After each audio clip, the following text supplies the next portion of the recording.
Hello and welcome to the Aussie Mixed and Fixed GT Championship live on Apex Racing TV and live on the iRacing Esports Network. We are here for round 4 of the championship. My name is Sam Fitzpatrick. Alongside me is Daniel Lee with Scott Newton on the cameras. And Daniel, we head to an absolute classic. This is one of my favourite circuits in the world. It often ranks in the top 5 in many other people's favourite circuits in the world. It's Suzuka. And should be a fantastic host for this round 4 of the season.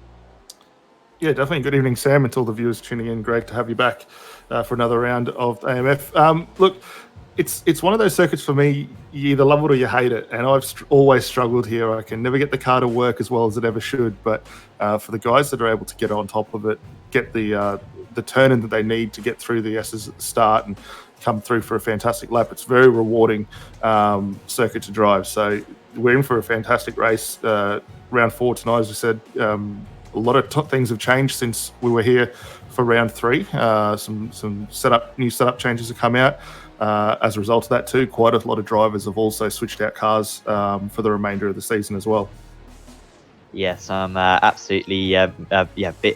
Some major changes for the championship. You would have noticed, I'm sure, we weren't broadcasting last week. This series we skipped around because in the last build there was some the last update. There was some changes to the GTE cars, which has changed the characteristics and really kind of rendered the setups useless. So the Aussie Mixed and Fixed admins have been working really hard for the past couple of weeks trying to develop some new setups for this championship. It's a big role that they take on because they need to try to make all these cars as accurate as possible. Wasn't worth taking part last week, so instead we skipped around. We should be able to add it on to the end of the season now that this is a 13-week championship with the leap season in iRacing, so we should still have a 12-week season. But yeah, plenty of changes, as Daniel was saying, because the drivers have got a free change of cars. Such is the change of the characteristics. It's only fair that the drivers get to pick a new car for these remaining 2/3 of the season. We're currently in practice, and before this session even launched, we had qualifying, and the top 40 drivers from that qualifying session got into this top split. There's at least one other split going on. There might even be 2 other splits going on at the moment. All will be awarding points, but this is the one that we're broadcasting. This is the best of the best in this GTE car down under. And practice has just ended, and we will soon be able to go through your grid for this round 4 of the championship. 45 minutes of action coming up, and on pole position it is Joshua Thomas. He was very strong in the last round of the championship, and once again the pro driver is up on top. In the purple is the elite drivers. He's got plenty of elite drivers straight behind him: Michael Healy, Craig Edwards, Hardy Haber. Great to see him transition from the supercars to the GTEs. Danny Davison, Timothy Phoeben with a better qualifying in 6th, former champion of course in the series. Scott Gamble is top of the amateur drivers. Great qualifying for him there. Then it's Kane Ryder, Jordan Cullis, Ross Rizzo, Steve Janssen, Jeremy Clark, Matt Morris, Martin Crisp, Simon Nicholson, Tom Huggan, Nathan Huppert's further down the order than we expect, another former champion in 17th. Brady McHugh starts in 18th. Then it's got Sislowski, Carl Dawson, Adam Gardner, Vaughan Ryder, Dave Clements, Chris Keeping, Julian Clean-Boosing, watch out for him from 25th, Jordan Cruden, Pat Gallo, Aaron Specchio, Lee Siddles, Alex Crater, Lee Vandenberg, again another dangerous driver from 31st, and Chris Pellet and Nick Sanfilippo rounding out this 33-car order. How important is the start going to be around here, Daniel? Do you think it's important for Healy to straight away take the lead because it's going to be the best opportunity to overtake, or do you think he can afford to be patient and maybe wait till the pit stops in order to overtake? No, he'll want to push on as hard as possible early out of the gate. I mean, if you can get the run up through the S's, be the first car going through, it really gives you some good control to place that car where you need to get the most out of it. But as the guys work their way through the S's, just about to see the pace car go off, it'll be interesting to see what they do and where he wants to get on with it. So here we are then. Round 4 of the championship from Suzuka is underway. Joshua Thomas from the pole position. Good launch for Healy then. He did well to keep behind Edwards. Oh, big crash straight away on the front straight. Hopefully they'll crash into the barrier, not come back onto the circuit, and that is a miracle there. Timothy Phoeben and Denny Davison. Oh, he got a car flipping round. And some fantastic gymnastics. We're a year away from the Olympics, but already that could be winning the gold medal. But a couple of drivers then dropping down. So it's Davison, Phoeben, Hagen also with a little bit of a poor start, and I'm sure we're going to see a couple of others as well dropping down the field. But Thomas with an awesome start. Haber gets ahead of Edwards. Also Gamble getting a couple of places. Rizzo up into 7th from 10th on the grid. And I've also had Dave Clements as well, up 5 places from outside the top 20 into the top 20. So plenty of changes so far, and that was a huge incident. Could have been a whole lot worse down into turn 1. Yeah, a little bit crazy to see the guys getting involved with each other like that off the get-go there. There's a lot of time still in these races, 45 minutes for them to get through, and to have wrecks as we've already crossed the start-finish line, a little bit crazy. I'm sure race control are not going to take too kindly to that. But as the field's now starting to edge their way out and we're getting some good single-file action, Michael Healy starting to come under all sorts of pressure with Harley Haber right behind him. This is a good change for Haber, as you say, switching from the supercar coming across to the GTE, and already now moving that car up into 2nd position. Alex almost easy for him, didn't it? But he is still pulling away. I think just lifting out of it. A smart move there from Healy. He's got to be careful from Edwards. But Haber over here feels lacking a little bit in qualifying pace. He's showing his pace now. Of course, former race winner in the AOSC Championship, which we broadcast the first round of Season 9 back on Friday. Now, wasn't a very good round on the championship for him. Made a few mistakes, was a bit aggressive in his overtaking. However, he's looking much more at home so far in this race. As we get the first lap in the book, so you can see how the top 4 currently are all Porsches. Not a whole lot of side-by-side going into turn 1. Going to be one of the main overtaking spots on this Japanese circuit. But no one really offering a move at the moment. So yeah, Danny Dawson, Carl Dawson may have been the driver. He was doing some flips down into turn 1. It's Crates also with a bit of a false start, and Theben as well, and also Lee Siddles seemingly out of the race. So 4-5 crashes so far, as we see. No further action. A racing incident between Theben and Dawson. That was the crash going down into turn 1 along the pit straight. Yeah, it's an interesting decision there from race control, but yeah, stick with what they've come up with there. The guys will hopefully be able to get those cars back out. And continuing on, Huppert's one of those drivers who we touched on earlier with a change of vehicle, and he's starting to come to grips with the Porsche, having previously been very dominant in the BMW. So look for him going through as Edwards gets a move done onto Healy in through the hairpin. Yeah, so Healy all of a sudden dropping down. He's already 3 seconds off the lead as Healy, and we're only midway through lap 2. So just struggling to maybe warm up those tyres. I think the tyres do turn on a bit quicker now with this tyre update. So thanks to iRacing for doing that, because before it was extremely difficult on the cold tyres. Let us know any information on the tyres. Personally, I don't run this car really at all. I did do it in Le Mans a few weeks ago, but I haven't ran it since the new updates. But I believe that the tyres a little bit easier to warm up. However, Healy in the slipstream coming back now at Edwards. If they start fighting too much, they're really going to allow the top 2 to get away if they haven't already. Over 2 seconds clear now are the top 2, which is surprisingly such a competitive series. Yeah, Thompson and Haber really starting to stretch their legs at the moment. I'm really surprised to see the BMW maintaining as much of an advantage as he is with Thomas there. So doing a really solid effort keeping that car up. As we see Nathan Huppert's moving position, so he just got past Nicholson there for the 14th spot on circuit. So adapting pretty quickly for Huppert's in the Porsche now, and continuing to work his way forward.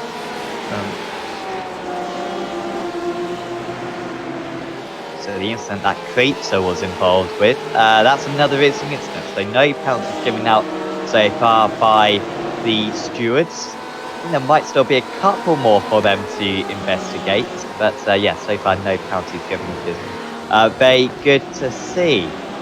Starting to get into a rhythm now are the drivers. Fast up of the race for, well, that's not the fast up of the race. I don't know what, on our time speed, Jeremy Clark's just come out as the fastest lap. It totally wasn't, he was a second slower than the leaders. However, it was still a pretty good lap, and 58.16. That is a few tenths of a second faster than pretty much everyone ahead of him. So he's making some good laps. He's onto the back of Steve Janssen at the moment. We're currently focusing on Jordan Cullis in the BMW, half a second behind Ross Rizzo, who always comes alive in these races. Remember, a mandatory pit stop for these drivers to make. They start off this race, I believe, with 60% fuel, so the furthest they can go into the race is approximately 30 minutes. That's as far as you're going to get. And before then, you're going to have to come into the pits for a mandatory stop. You don't have to take tyres, however, or you might get some safety cars. And if there is a safety car, you almost certainly want to pit under it if the pit window is open. So just watch out for that at the moment. But in these early stages, unlikely that anyone's going to roll the dice to that extent. Yeah, no, I think we'll see sort of the similar form we've seen over the course of this championship. A lot of these drivers wait till as late as possible, come in, get those stops done, and press on at the back end of the race. It's almost a little bit awkward trying to do it too early on, especially with the weight that the cars have with full fuel on board. So I think we'll see quite a few stops come through later on, though, however, when that comes about. Kane Ryder hanging tough in 6th position. He's got Scott Gamble just ahead of him in the Evolution Racing Team car there, just ahead. So good to see Scott back out having a run. These two, though, haven't dropped Rizzo and Cullis off from them either. So going to turn into a nice little 4-5 car train, actually. Quite a few guys coming along with Rizzo there. Cullis, Janssen, Clark and Morris, who we haven't spoke much of Morris. He's actually transitioned from the Ferrari, over to the Porsche. So this is an interesting change for him. Still keeps the green livery, which we've become so synonymous with, but nice to see him in something a little bit different. And it's a pile-up down at the hairpin. Oh, and it's just getting worse. And the Porsches, they have got a tendency to end up on one another's roofs. This was how it happened. It was just a cutback then from Janssen. Oh no, it was Janssen who opened the door. Well, yeah, we'll see. Janssen really shouldn't have opened the door. It was Janssen coming up the inside of the BMW ahead. He shouldn't have opened the door. Janssen got his car alongside, but then you could say upon turning, he was behind. But the stewards will make a decision on that, and unfortunately, everyone behind all getting caught up in that. It's made a big difference. Beating McHugh, I think, has gained about 7 places in that. He's up into 8th place, so that was the position that they're all fighting for, and he's now got up there as we have a virtual safety car. I think this is the first time we've seen a virtual safety car in this race, so the fuel will just be neutralized. They'll have to get the pit limiter on now. This will make a difference in terms of fuel, and they'll just have to be very slow now around this circuit until the stewards give the all go to carry on, as Rizzo has come into the pits. And to me, this is a genius move, is it not? To get your pit stop done. And look at this. So the leaders passed the pit lane before they could come into the pits. Hungary 2014, this cast my mind back to. We've got the virtual safety car, and the leaders have not been able to pit. And this could really turn this race on its head. Yeah, it's a little bit interesting with when the VSC is something new for the championship. We haven't seen it so far here. It does make it awkward for those guys, especially up towards the front, and the likes of Thomas and Haber. When that came out, they were already just crossing the start-finish line there. So a little bit out of sorts for them. What kind of ramifications that's going to have later on when they have to come back for their stop will be interesting to see. At the moment, they're still working their way through. They actually just got through the S's now, but for all those drivers that pitted and came back out, this is almost a get out of jail free card for them. They're not going to lose a huge amount of time comparative to everyone else, but they get that one pit stop out of the way. Also thinking of Sochi. I think Sochi last year actually was another good example, wasn't it, where you can get your pit stop done during the virtual safety car or during the safety car. You do have an advantage. Now, if the virtual safety car stays out long enough, Thomas and Haver might be able to come into the pits, but they're going so slowly. If we could get an onboard, see what pace they're doing. I think they are on the pit limiter. I think that's the rule in the States, just to stick by that pit limiter. There you go, 60 kilometers an hour that they're running at. So if this virtual safety car lasts long enough, then they might be able to come into the pits and they won't lose anything. They're only halfway around the lap. They're going so slowly that a lap is now going to be about 5 minutes long, I think. And so I doubt the virtual safety car will stay out long enough in order for them to come back. And right now, Ross Rizzo, the driver who came into the pits first, it must have been a last-minute decision for Rizzo. Again, if we get a replay of his onboard, Rizzo, when he came into the pits, as the virtual safety car is now ending, and this is going to put the leaders in some big trouble. And Ross Rizzo hasn't won a race I've seen in this series before. Dare I say he could be the favourite now because he's only, well, we'll say how far behind he is, but he's currently 0.15 of a lap behind. There he is. He's probably only about 20 seconds behind, and a pit stop's going to be worth close to 40, I imagine. Yeah, it's going to really throw the cat amongst the pigeons here, especially for our top two when they come through. Interested to see, just before we went back to green and the safety car was removed from the circuit, Haber had dropped quite a long way back behind Thomas there, so not sure whether he wasn't able to quite keep the pace consistency, but we saw them right when it was deployed. They were almost nose to tail, and on the restart quite a little bit further back there, so a little bit interesting for Haber, maybe just missing that call of fraction. It's always a little bit of a question how fast you run under the safety car, and of course can do the stuff with the gear changing as well, so again a couple of pulses, maybe there was a little bit of that involved, but yeah, that gap ever so slightly increasing between the top two. Janssen racing racing Rizzo now. Rizzo with his pit stop all sorted. Yeah, Janssen may want to get past. Rizzo might be a little bit slow in this part of the race with the extra fuel he's now got on board, but he just needs to make sure he stays in that position. Second place out of the drivers who have pitted is Scott Zizlowski at the moment. Zizlowski, a driver who I've barely seen in this series. I can't recall him ever seeing in this series before. Another Trick Esports driver. And, he is perhaps on course for a podium at the moment, but it's still got 32 minutes of this race to go, but it's sizing up very nicely at the moment as we are now on lap 6 of the race. Yeah, and on all the gaps now, as a result of that safety car coming through, has started to open up a little bit further at the front end towards the mid-pack. We see Dave Clements on screen at the moment. He's finding himself in a little bit of a battle. I know prior to the setup changes, he was one of the drivers struggling just a fraction with the Ford and not being able to get the tyre life out of that car that he needed and the performance, but has retained that Ford going through with the new setup changes. It looks to be going quite well for him. He's not that far behind Rizzo as far as his outright pace goes, but I guess consistency here is key.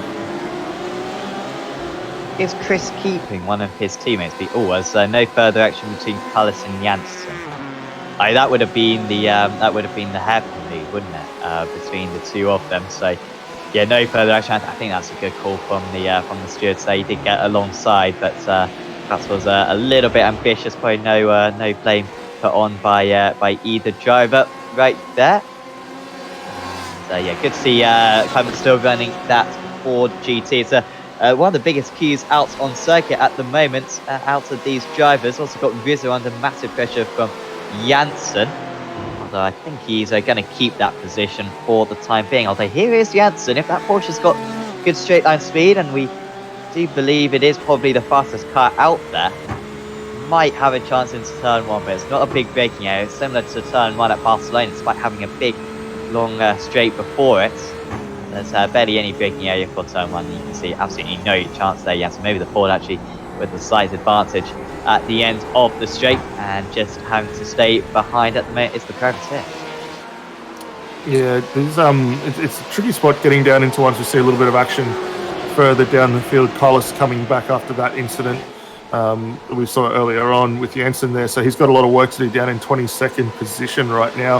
He's got Chris Pallett just ahead of him, Simon Nicholson not too far ahead either, so plenty of opportunity for him to come through, but he is with a few of his teammates as well, so these guys might be able to work together and progress those three up the order.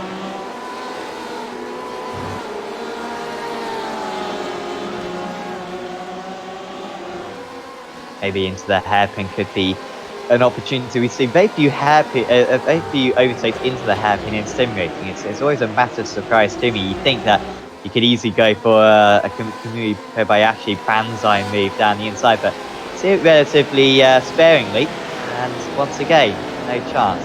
It is a very wide car, and of course a narrow part of the circuit to be fair for colours. Perhaps it's just the awareness of these drivers that there is probably going to be a better opportunity around the corner. Perhaps going to 130R or the chicane, or maybe turn 1 as well.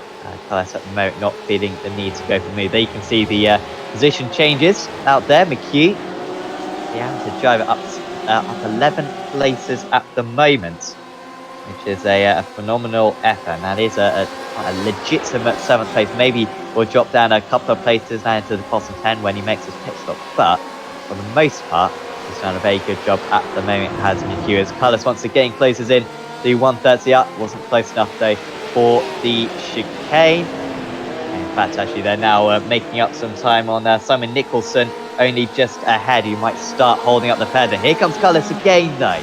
Maybe this is a better opportunity for him. He's deep into the slipstream. The Porsche, though, almost pulling away from him. Now the BMW starts to gain a few kilometres, and now looks to the inside into turn 1, deep on the brakes, and there's contact between the two of them, and they still make contact, and Carlos does get past. Another steward's investigation, I'm sure, will have to be made there, and benefiting from that for Specchio, who nips his way past the Fusion Sim Racing car. Yeah, that's it's a hard corner to get that done. You mentioned it earlier, Sam, with the guys, the way they come in, especially when we saw the onboard shot, you're very committed. You don't have the level of downforce that, say, an open wheeler like a Formula One or an IndyCar's going to get through this. Once you make that initial turn in, you're committed to whatever line you end up on and the trajectory there. So for Carlos, he had come down quite a long way. We saw us move into brakes there. Race control's just going to look at that and come make their judgment depending. But looked to me like Carlos had done enough to get that car up the inside.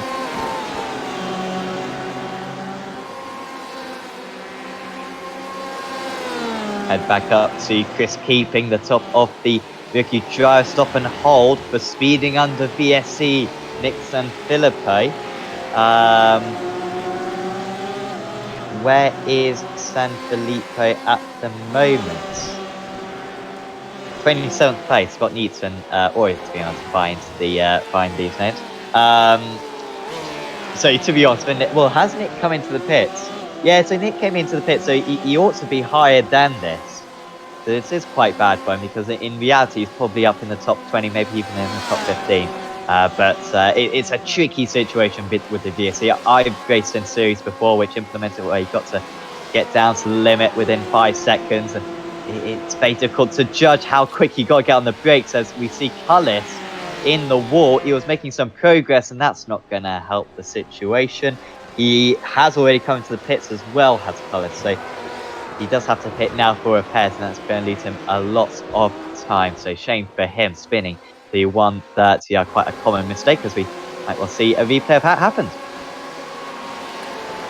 Yeah, looked like it just picked up a smidgen of grass on the initial turn-in, clips that inside curb, and then gets up on the outside there as you run it wide, and around she went. Unfortunate for him there, but making contact with both barriers, not only the first time, but once he rotated that car back around, hits the barrier off to the right there. That's going to cause a few issues, and no doubt see him back through the lane.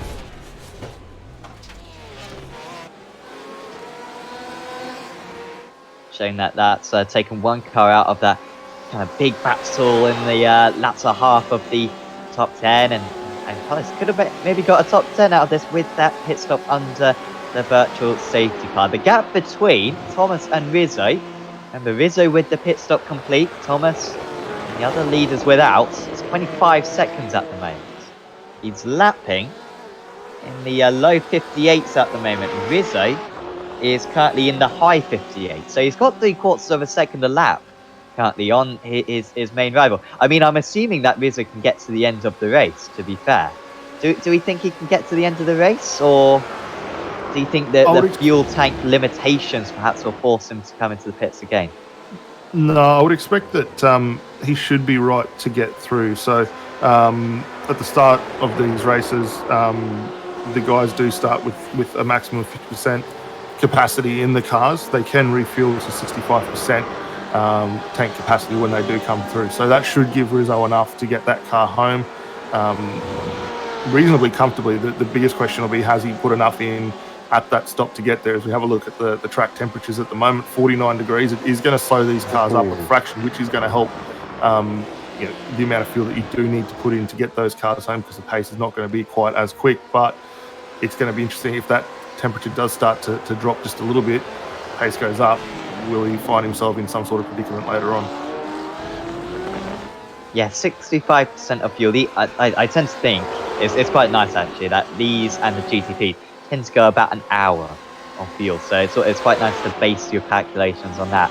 65% of an hour is what, 40 minutes, approximately 40 minutes, and he pitted after 8 minutes, didn't he? So he should be all right. He should be all right, as you say, but it will be marginal. He would have had to have filled it right to the brim. And this circuit, I think, does use quite a bit of fuel as well. We are on the throttle a decent amount of the time. So yeah, it'll be marginal, but at the moment, no sign of fuel saving. His pace is good. We scored an incredible fuel saving battle from Premier Racing Team back on Friday in the OSC. Check out that one if you haven't already, just the last 5 minutes of that race, because it's heartbreaking. Absolutely, I haven't recovered since. It's absolutely crushing what happened in that race, and wonder if we might see a similar strategic game today as well. So the top two, 8 tenths of a second between the two of them, 14 seconds clear of Edwards. This is phenomenal pace. We're not sure how quick Haber is in these cars, to be fair, Daniel, but particularly Josh Thomas, he hasn't taken a whole lot of wins, always there or thereabouts. I think he got a win earlier on in the season, however. I think he's second place in the championship. For him to be 14 seconds ahead of Edwards at the moment, it really does show that he is he's improving massively in this car week on week. Yeah, definitely. I mean, Thomas has come up over the past few seasons that we've been commentating this great championship for, and the pace is always evolving and getting better.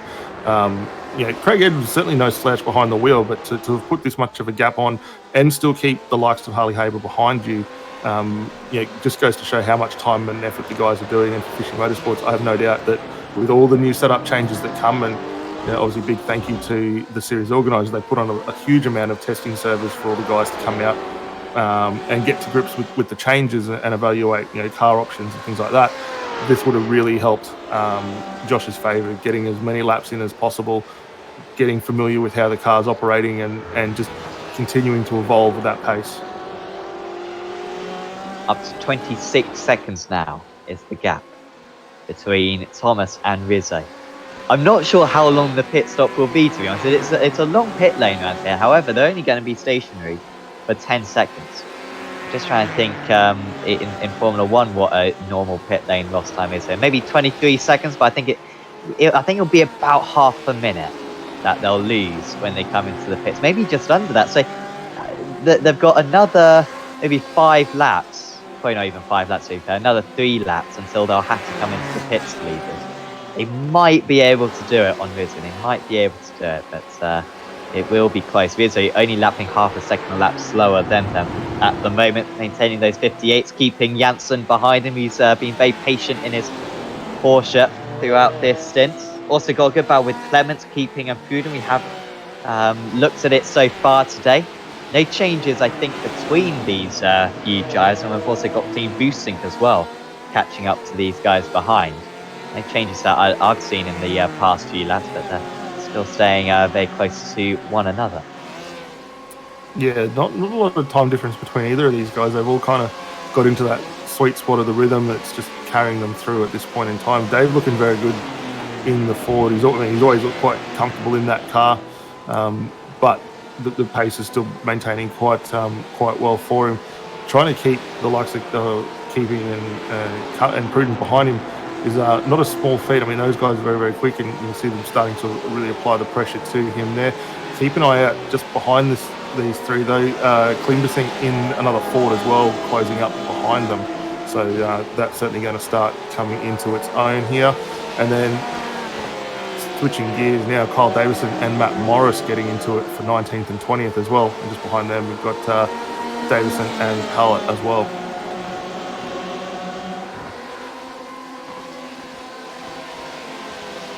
Yeah, this is Morris Davison. Should be much higher up on the order. Was Davison the one who crashed on the pit straight on that one? Yes, correct. Yeah. So, that's going to be contact. That's always a little bit scary because they make contact like that, the braking ability of the cars really does suffer. And Dawson, good defence there from Morris. They've all come into the pit, so this is all for position at the moment. Davison and Pellet right on the tail in 22nd place.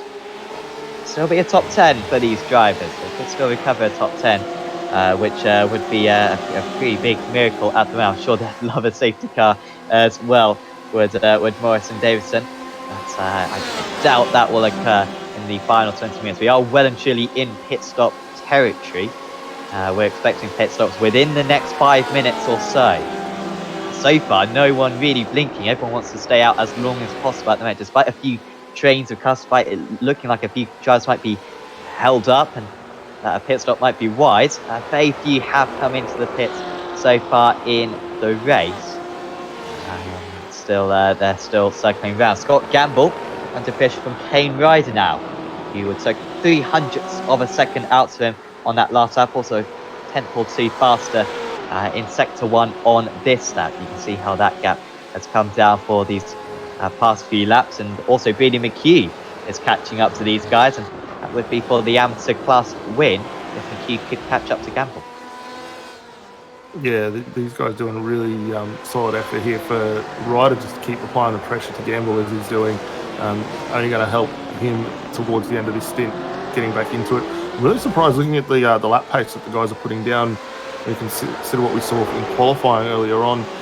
The guys were doing 56s in the final qualifying session there, so track temperature has really changed quite a lot and ultimately dropped off that outright pace that we saw. So interesting to see. Wonder what that's going to help play into with these cars and the strategy that the guys try to run through here. But looking pretty good at the moment. McHugh doing a great job though, still continuing to take time out of Ryder and Gamble ahead of him, which is awesome to see.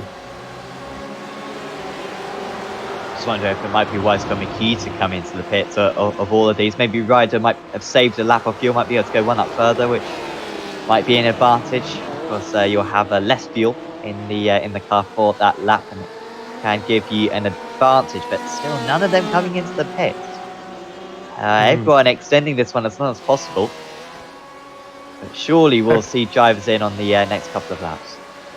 Yeah, definitely. Actually, one thing I would be interested to see, I noticed just a lap ago as we started focusing on this battle here, Harley Haber had closed down to half a second between himself and Thomas. That gap has now expanded to 2.5 seconds. So Haber, for whatever reason, a bit of an average lap for him there. You can see a 2-minute dead almost lap time, which has allowed Edwards to close back in marginally, the gap down to 13 seconds. But he has dropped quite a bit of time now from Josh Thomas. I think that was through the Degner corner. It was in Sector 3 where he lost about 2.5 seconds. Did Haber.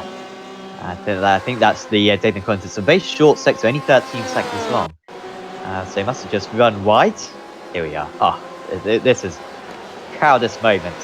Proudest moment in Quancho. Got something right. As long as he does make a mistake. There you go. Never been so happy.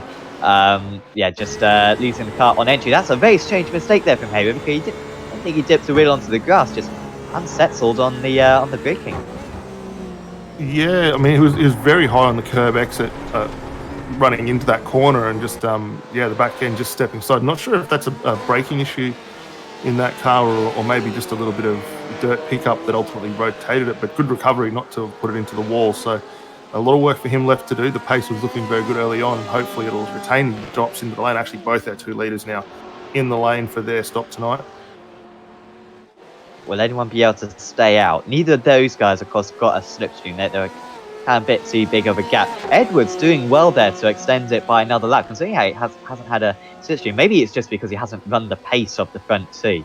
That slightly slower pace using a bit less fuel. But where is Thomas going to come out in comparison to Rizzo? Rizzo is coming up to the start-finish line right now. Thomas, is he still stationary? He's now coming out of the pits, and Rizzo is into the lead. This is what we expected. And Ross Rizzo ahead of the leaders. He's made his pit stop, and he might be on course for this race victory. Zlowski gets ahead of Haber as well, so Zlowski can't get past Thomas. So Suzuki, the other Trick Esports driver, won't be a 1-2 for those guys. And unfortunately for them, he's not going to be able to hold up Thomas.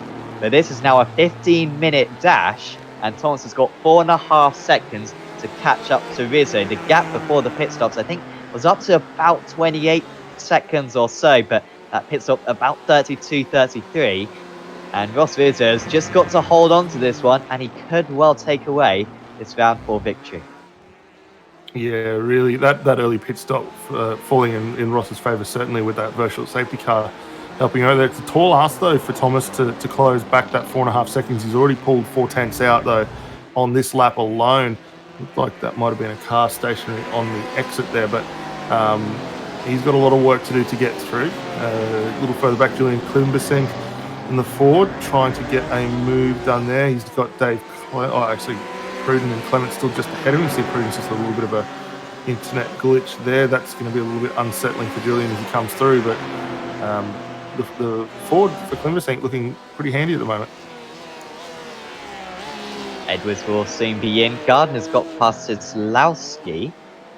That's 4th position, actually. Suzuki's had a poor lap. He got overtaken by Haber. I wonder if he just went offline when he got overtaken. Healy and Edwards into the pits. Gamble, everyone will come into the pits. So this will put Ross Rizzo into the lead of this race.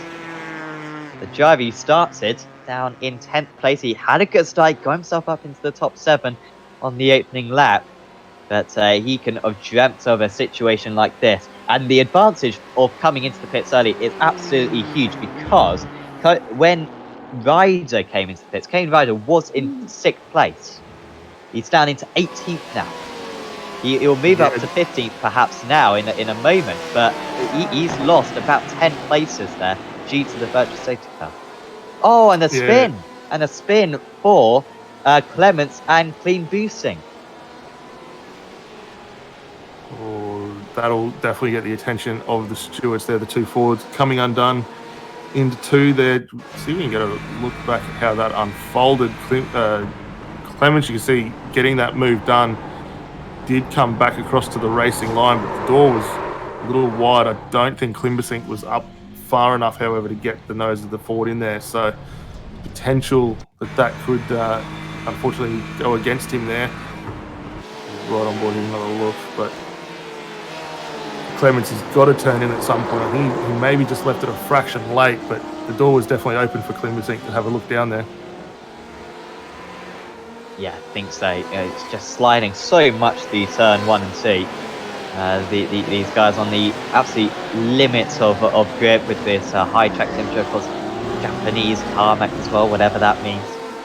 So the driver's just sliding through that corner, and once he went into deep there, clean boosting, he was always going to run into his rival. Yeah, but I expect a penalty to come from that as we get more contact. And it's Vaughan Ryder off the circuit, and a top 10 was looking good for him. Not anymore. He's down into 18th place now. Who was that? Was that with Healy? That was Nicholson there. Hey, Nicholson is right to the Porsche. He just gets up, misses the marker just a fraction, nudges the back of the BMW there, and around goes Ryder. Does make contact with the wall too. Doesn't look like it's bent anything too seriously, but he has dropped a long way down there. Oh, the stewards are earning their money. That's just, yeah, too deep there from Nicholson. I think he straight away felt bad about it. But I don't think he's going to redress it, because that would be a massive amount to slow down by. Gardner ahead of Kozlowski, like I was saying. A few laps ago. Suzuki, yeah, had a really poor lap a couple of laps ago when he got overtaken by Haber. I think he got pushed offline, and he went off the circuit for a slight moment because Gardner got past him. This is properly for the battle 4th and 5th. These guys started in 21st and 19th places respectively. Pruden behind them in 6th. He started 26th. But they pitted under the virtual safety car. They're in the right place. They were quick enough, they were smart enough to come in when the virtual safety car was announced, and it's looking very good for them. However, looking up at the lead, the gap is coming down significantly. Rizzo made a mistake on that last lap, Or did he? I'm just looking through his sector times. None of the sectors were that bad. No, I think, yeah, because they're being replaced by the sectors on this lap. But he did make a mistake at the start of the last lap. And the gap has gone very quickly from 5 seconds down to 1.7 seconds.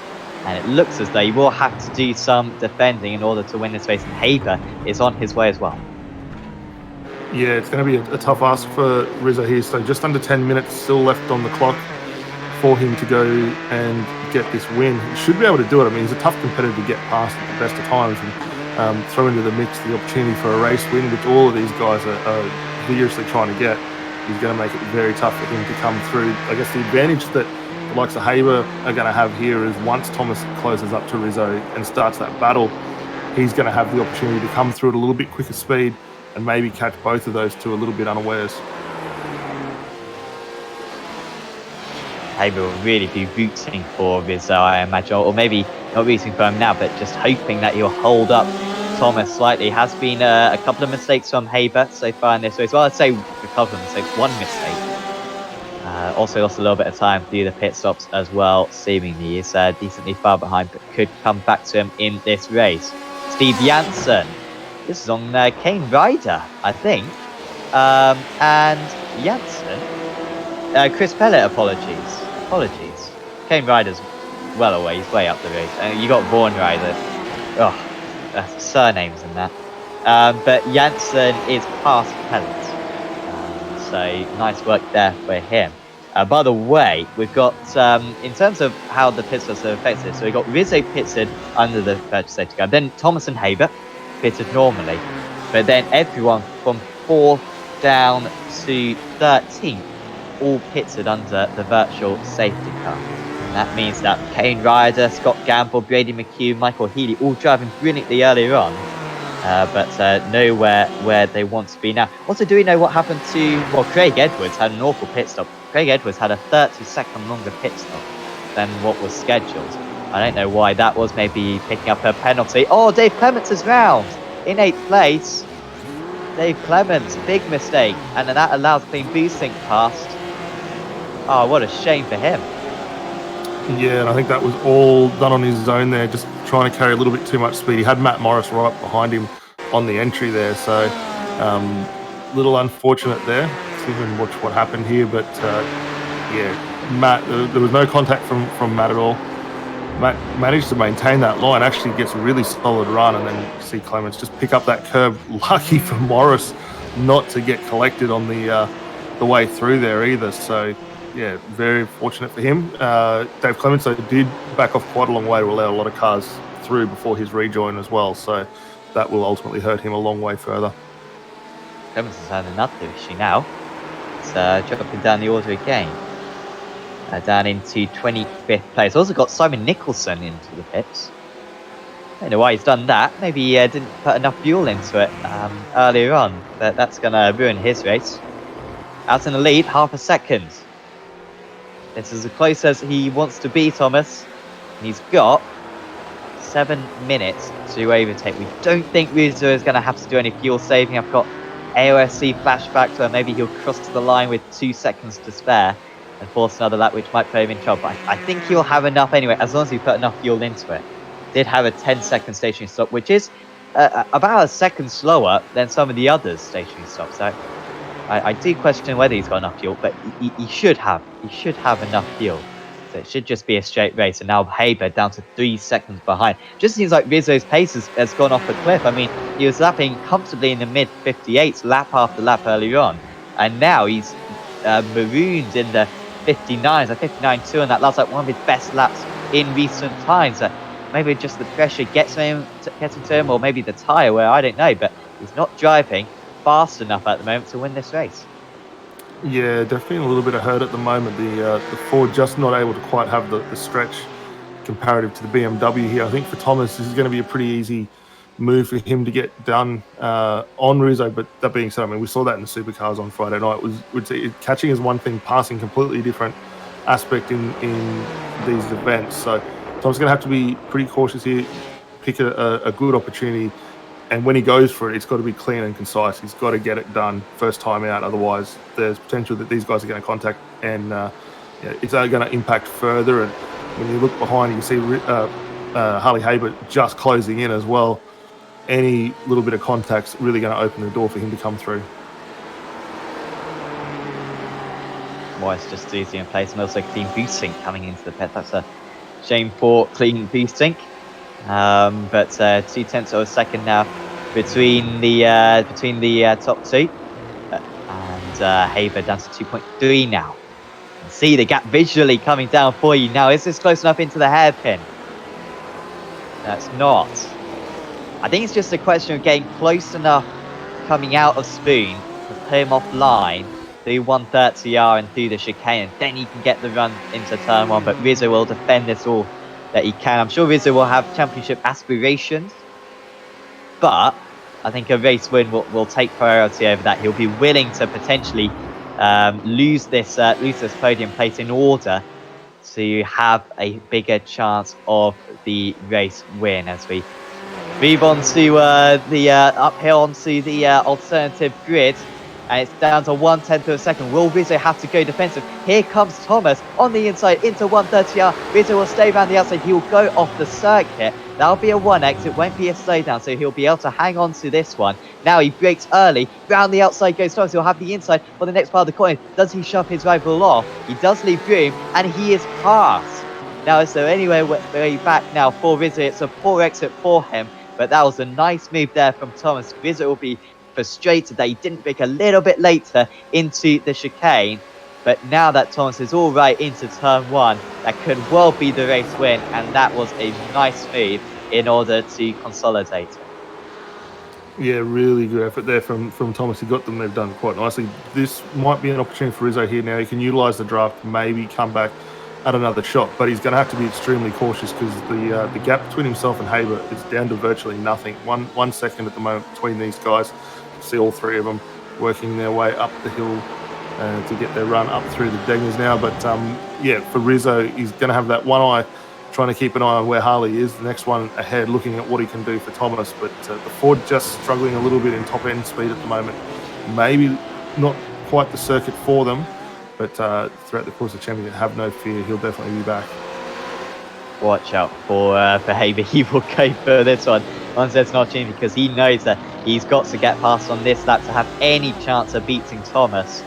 And to be fair to Rizzo, he's staying within the situation. As you were saying, this might be a decent opportunity for Rizzo. I don't think he's got any chance of coming back. We've seen how difficult overtaking is around this circuit. But if he can stay in the tow, then that's going to make it very tricky for Haber to get past, because he's not going to have that extra straight line speed. And 0.6 of a second coming out of Spoon. It's a decent exit as well for Rizzo. And this is tricky right now for Haber. He might have to go for a lunge into the chicane.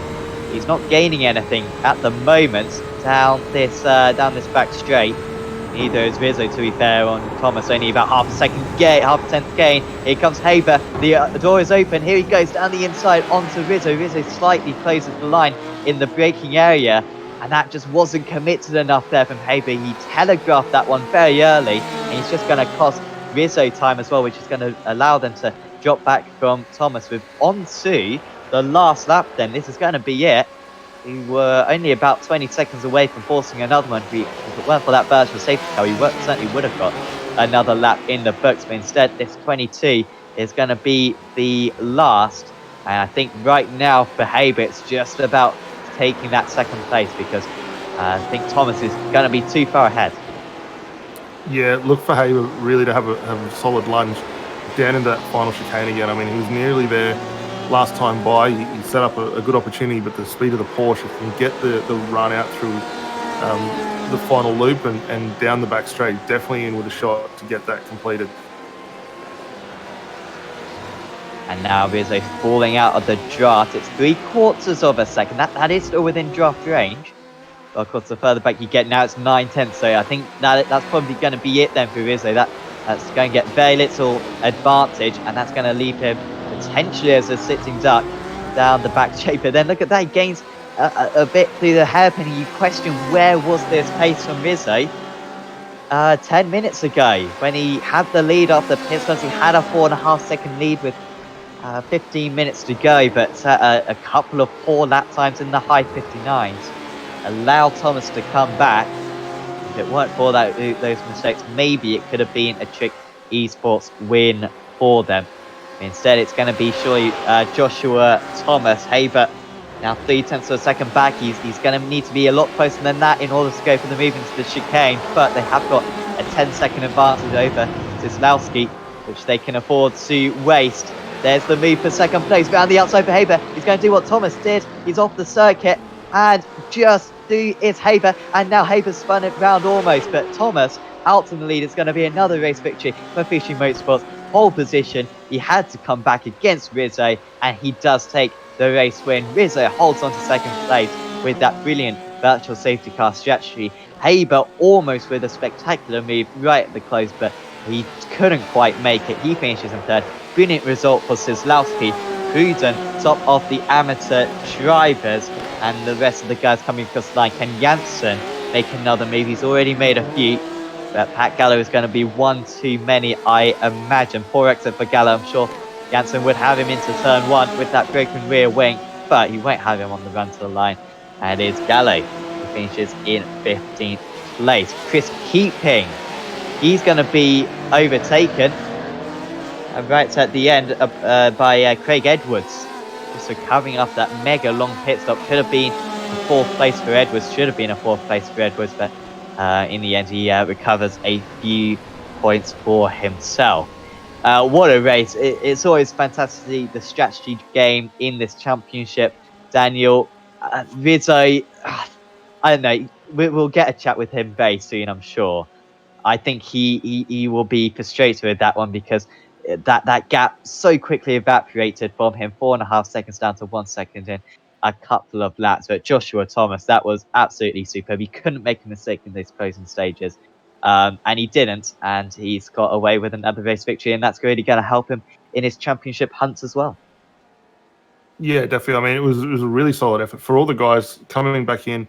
Obviously, we had the week off last week. The new setups that rolled out at the start of the week, getting the times to have it come down to be as close as it was to finish off at the end of the 45 minutes is a massive cap or feather in the cap for series organisers to just show just how close the balance of performance is within this championship. Yeah, it was really evenly matched out there. Ford nearly winning wasn't quite the case because we got everyone across the line. In fact, 47 minutes we're up to. No, we're still waiting for a couple of others. Still got maybe Pruden still to come across the line. In fact, he did cross the line. Apologies, Pruden up in 5th place. Maybe Timothy Beeben, who's he's being given a shovel. That's good to see, and it's not even by his own teammate. So I think that's Dave Clements in the RMS Ford. Giving him a toe, and I think the others are going to get in on the act as well. Unfortunately, we've only got 15 seconds to go. They're not going to make it. Simply Beeben, awful news for him. Defending champion, obviously. And he's not going to score any significant points because the timer goes from 4 to 3 to 2 to 1. And they'll instantly vanish. And, well, no, they won't vanish, but that's the end of the race because we can now deliver you the race results for round 4 of season 11 of the Aussie Mixed and Fixed GT Championship. And here's Joshua Thomas, who wins 1.4 seconds clear of Ross Rizzo. Haber couldn't get it done in that last chicane. Maybe that mistake down at the Degner cost him a chance at race victory, but it's still a very good podium for him, for a driver who doesn't often drive this car. Scott Zyslowski, awesome result for Zyslowski. We don't see him a whole lot in this championship. He finishes in 4th. Jordan Pruden, brilliant 5th. Nathan Huppert's quiet race, but he pitted under the virtual safety car, recovers to 6th. Adam Gardner finished in 7th. There's Danny Davison and Matt Morris, Carl Dawson, Kane Ryder, who was actually 3rd place even, out of the drivers who pitted, who didn't pit under the virtual safety car. Good recovery there from Ryder. They will be frustrated after running as high as 5th earlier on in the race. Then it was Scott Gamble, Michael Healy, Brady McHugh, Pat Gallo, Steve Janssen, Warren Ryder, Tom Hagen, Martin Crisp, Julian Clean Boosink with an extra pit stop, Chris Pellet, Simon Nicholson, Craig Edwards with a 30-second added pit lane hold for him. Must have sped under the pit limiter or something. Then it was Chris Keeping, Jeremy Clark, Chris Crater, Nick Sanfilippo, Lee Siddles, and Specchio. Jordan Cullis was the last driver on the lead lap. Timothy Beeman seemingly ran out of fuel for him. 2 laps down was Lee Vandenberg. Didn't really see anything of Vandenberg up there. And also Dave Clements was a few laps down. So everyone, to be fair, managed to complete a few laps. You do get fast repairs out there. Often we see a few drivers throwing in the towel early on. Instead, everyone kept on with it. So well done to everyone there. We'll now get some interviews with the drivers. Will be great to have a chat with them. And first up, we'll have a chat with our race winner. It is Joshua Thomas, who has taken this race victory at Suzuka. Congratulations, Joshua.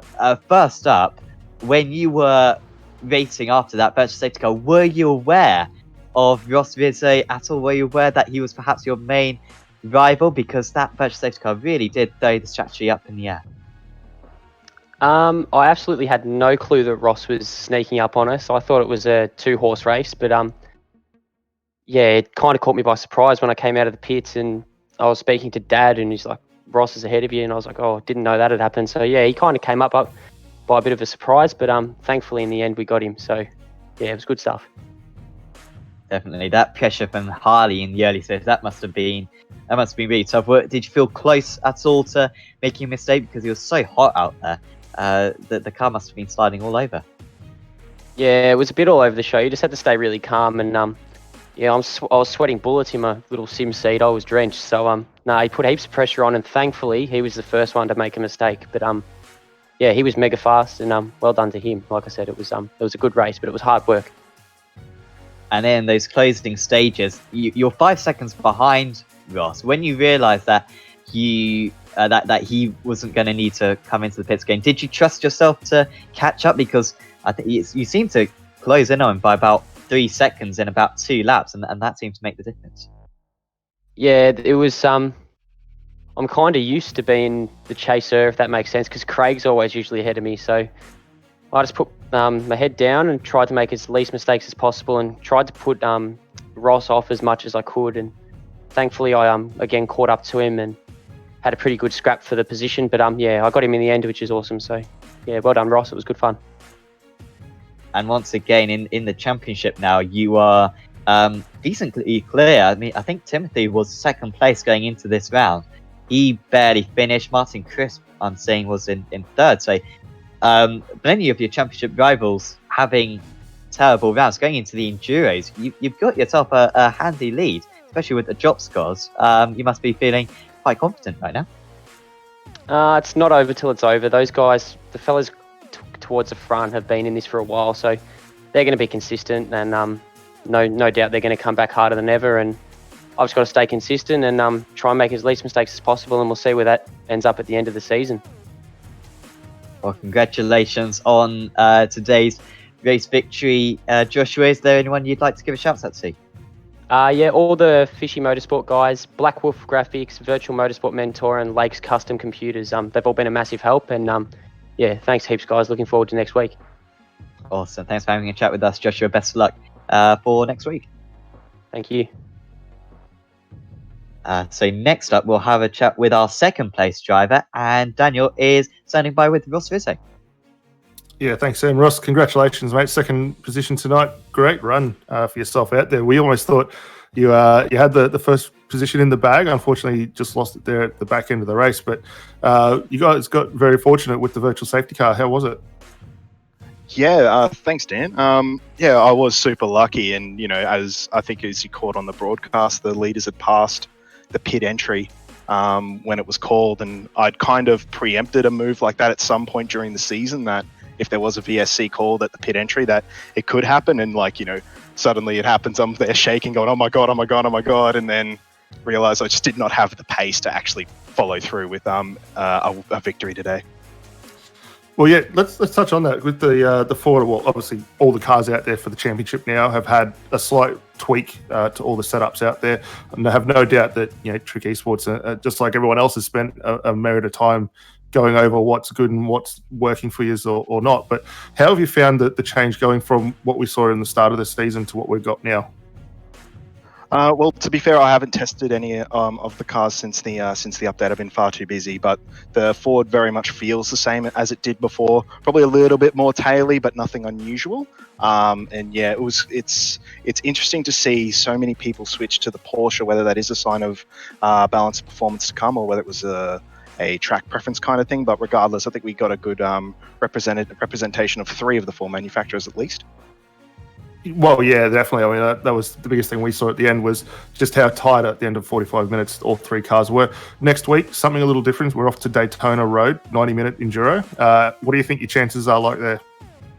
I love that track simply because it's a strategist track, and as tonight proved, I like looking at the alternative ways to get to the finish. So I really like that place. I've not done it in GTE actually, so it should be a really fun race. I'm looking forward to it. Fantastic, mate. Well, again, congratulations, second tonight. Before we let you go, is there anyone you'd like to give a shout out and thanks to? Yeah, shout out to Trick Esports, Trick Custom Fabrications, Pro Sim Gear, and Momo, and Fuel Auto Tech. And thank you to you guys for the broadcast and to AMF for the series. Fantastic. Cheers, Ross. All the best, and hope to see you back out on track next week. Right, thanks, boys. And finally, we'll have a talk with Harley Haber, who finished in 3rd position today. Congrats, Harley, on another podium. First off, congrats on that move right at the end. I mean, it was a superb effort. You had to go for it in that final chicane, and it was really close to pulling off. That almost was move of the season. Yeah, thanks, mate. To almost get the move of the season in my first race would be an interesting one. But yeah, mate. Obviously, we had a go and didn't pull it off in the end. But I hope it was entertaining nonetheless. Yeah, absolutely was. I was talking earlier on to Joshua about the kind of different strategies with the virtual safety car. Were you aware of what was happening with Ross? Of course, he pitted under the virtual safety car, got a free pit stop. He wasn't aware, Joshua, that Ross was even a factor. Were you aware of how prominent he was going to be by the checkered flag? I didn't know that it was going to be Ross that was so advantageous. I mean, my engineer Chris, he was trying to work out the numbers and said that we a few other guys were a bit better off than we were, and we just had to kind of head down and push on forward. But I didn't know that when I came out of the pits that Ross was going to have, I think he had 7 seconds on me at that time. So yeah, business as usual, mate. It's not over to the flag, so just kept pushing until we got there to the end. And obviously we had pace in that race, but it just obviously ran out of laps towards the back end of the race there to get the job done. So a little bit unlucky with the virtual safety car, but just the way that racing goes, mate. You spent a lot of the first half of the race, pretty much the entire first stint, right behind Joshua.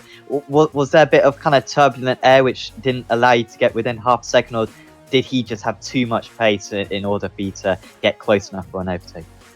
Yeah, I think we had different strengths and weaknesses, which kind of swung back in his favour at some laps and back to mine in others. I mean, I haven't done many laps in the car, and as you probably know, this is my first AMF race for the season, and definitely for a long time. So just learning how to look after the car over a stint was a little bit new to me. But yeah, obviously every lap was kind of a 10th here, a 10th there between us, and would have been nice to put on a bit of a show between us two. But obviously that virtual safety car came in between the battle that probably was, and then we kind of copped the bad end of the stick after that. But that was still a good race, mate, and I think I'll definitely be back. Yeah, I was about to say, we've got a few enduros coming up for the next few rounds. The next 4 are going to be 90-minute races. You've got, you and your team have got a bit of a reputation for being very good in the enduros. I think you won 3 endurance meetings in AOSC last season. Can we expect to see you back for all of them? Yeah, mate, I can't promise anything, but if it was up to me, I'd be racing. Awesome. Well, certainly hope to see you back next week. Harley, is there anyone you'd like to give some thanks to? Yeah, obviously the team at United, and obviously all of our major sponsors with Valvoline and West End Mazda, Too Easy Finance, Parramatta Isuzu Ute as well, and obviously all of you guys for putting on a good broadcast for everybody. And yeah, mate, I should be back sometime this season. Awesome. Hope to see you back very soon. Best of luck for AOSC as well next week. We'll see you then. Thank you, guys. Ali Haber there for United Sim Sports getting a podium tonight. Once again, doing brilliant rounds of the championship. We now step into a very different part of the season. We have the 4 enduros this season all in a row. We've got Daytona, Watkins, Nürburgring, Barcelona, some absolute classic circuits, plus Barcelona on the calendar there. But Daytona, that's an awesome endurance track. Lots of fuel savings going to be important. Lots of drafting. No one's going to be able to pull away from one another. That could be one of the races of the season. It quite often get a spectacular finish as well. Well, yeah, I mean, Daytona, the course itself is fantastic to run. Whether you've done it in a GT, a prototype, supercar, we've had AOSC go there before. It offers up a huge amount of drafting opportunity, as you say. And I think we've had a good look at how the cars run post the new setup changes. I think they are very equally balanced. Going into an endurance where the draft is going to be so key, we're likely to see a few more changes. Will the Porsche still be as strong as possible? Is the BMW likely to be the one? Or are we going to see the likes of Ross come through with the sneaky one in the Ford? And maybe the low silhouette of that car is going to help that out a little bit more. So will be very, very interesting. I think the format that we do here with AMF and back-to-back enduros is a really nice touch. It gets everyone in that rhythm sort of mid-season to push on, get the long mileage in, and then come back and do the short stuff to finish it off. But yeah, really looking forward to it. Definitely. I think double points as well on offer for all of those rounds as well. So it could be some big change. Joshua Thomas certainly going into those rounds very strongly himself. Certainly, if you've enjoyed this video, please do leave a like on it. We mega appreciate it, whether you're listening on Apex Racing TV or on the iRacing Esports Network. And subscribe to the iRacing Esports Network. There's currently the Spa 24 hours going on. You might want to watch that. Thanks for tuning into this instead, obviously. This is much better. But this, I'm sure Spa is going on pretty well as well. It was a fun end to last season when Verstappen's break ended. So hopefully we have a similar climax to that one. That will be ending in a couple of hours' time, I believe. So tune in on that on the iRacing Esports Network. And also check out Apex Racing TV. We have loads of broadcasts going on. We've still got probably about 10 to 15 broadcasts every single week. And covering lots of different categories, oval racing and GTs, prototypes, single seaters, supercars, of course. Certainly do check in on all of that. We would super appreciate it if you could give a subscribe to the channel, and also subscribe to our or like our social media as well on Facebook, Instagram, and Twitter. See all updates of the championships that we are broadcasting. Certainly do recommend it. But for now, from me, from Daniel, and from Scott, it's Joshua Thomas back on top at Suzuka, and we'll see you back next time for the first enduro of the season at Daytona. See you then.